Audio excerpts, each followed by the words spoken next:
L'évolution de ta relation, ça c'est ton autre, ça c'est toi. Si tu es un homme, tu te places quand même ici. Si tu es une femme, bah tu es ici.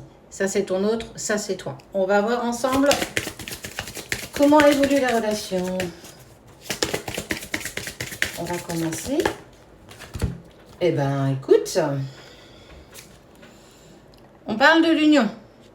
On sent qu'il a envie d'avancer avec toi. Je ne vais pas trop rester sur cette carte parce qu'il y a un 5 qui dépasse.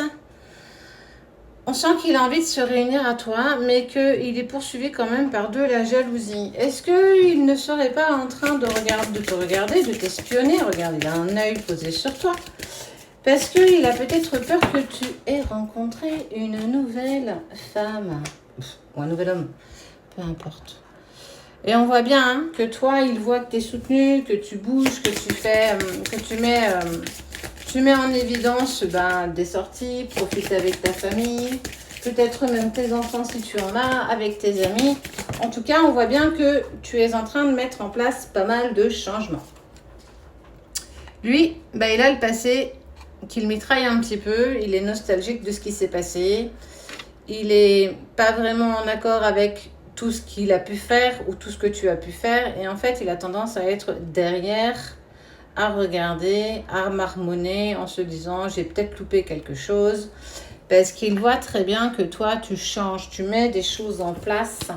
Et en mettant des choses en place, tu deviens de plus en plus rayonnante ou rayonnant si tu es un homme. Et quelque part, tu attires le regard des autres, tu attires peut-être les hommes ou les femmes et que ça, il en a écho et c'est quelque chose qui, je supporte pas, d'où la jalousie, de peur que tu sois passé ou que tu passes à autre chose. Pour le coup, ton autre, il va pas traîner dans le sens où en fait, il va faire une tentative de tentation, de discussion avec toi.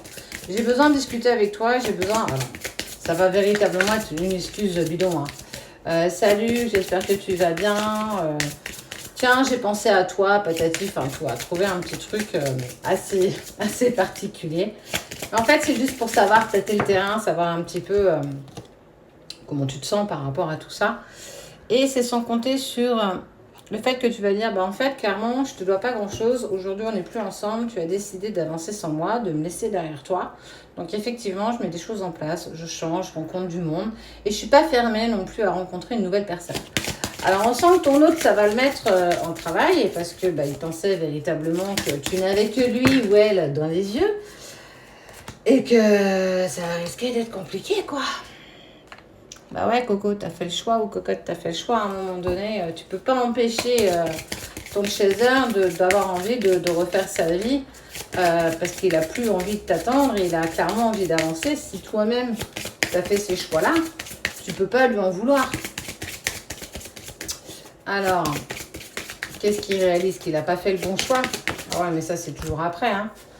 Et toi, tu as véritablement vécu ça comme une trahison. La trahison, elle est douloureuse et elle est lourde à digérer dans le sens où parfois, tu as pu avoir des gros poids à l'estomac. Alors, qu'est-ce que lui va faire face au fait que tu t'envoles et que tu gagnes en indépendance? Tu le déstabilises, clairement. En fait, c'est certainement parce que en étant loin de toi, il s'aperçoit qu'en fait, tu étais peut-être bien plus que ce qu'il a pu te dire ou croire lui-même. Cette séparation, elle a pu être salvatrice à un moment donné pour lui parce qu'il avait besoin d'y voir clair. Et toi, quelque part, tu as raison. Pour le coup, je t'appuie là-dessus où tu ne dois pas attendre. Si la vie te propose l'occasion de rencontrer d'autres personnes et de t'enrichir de nouvelles relations amicales, professionnelles ou amoureuses, rien ne te l'interdit. En tout cas, toi, tu veux aller véritablement vers une vraie réussite. Ta réussite indépendamment de l'autre.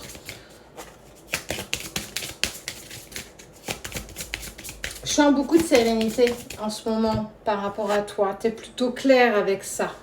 Et ouais, cet éloignement, ça l'a clairement mis en travail. Il a fait une boulette. Elle a fait une boulette. Et c'est bien beau, quand on fait des boulettes, à un moment donné, on en paye le prix. Ça, c'est une certitude. Il va te demander de revenir. Et pour le coup, en fait, il va te contacter. Ça veut dire que... Est-il prêt véritablement ou parce que du coup, il sent que tu lui files entre les doigts? On ne sait pas véritablement quelle est la raison sincère de du fait qu'il souhaite que tu reviennes dans sa vie. Ce sera à toi de choisir, ce sera à toi de savoir comment tu vas vouloir avancer. Parce que ce qui est sûr, c'est que il y a quand même quelque chose qui vous est lié. Est-ce que c'est véritablement terminé? Est-ce que tu peux ou pas avancer avec cette personne? Est-ce que vous allez pouvoir régler ce qui est? Quoi qu'il en soit, quelle que soit la décision que tu prendras quand il te demandera de revenir à ses côtés, tu trouveras ton bonheur. C'est le tien, c'est pas celui du voisin, c'est véritablement le tien, c'est même pas véritablement le sien. Moi, c'est véritablement pour toi et de toute façon, quelle que soit la décision que tu prendras, il n'y en a pas de bonne, il n'y en a pas de mauvaise. C'est celle que ton cœur va te dicter. Et celle que tu prendras, ce sera celle qui t'apportera le bonheur. Donc, réfléchis en ton âme et conscience, laisse faire les choses et tu verras que tu pourras ne prendre que la bonne décision.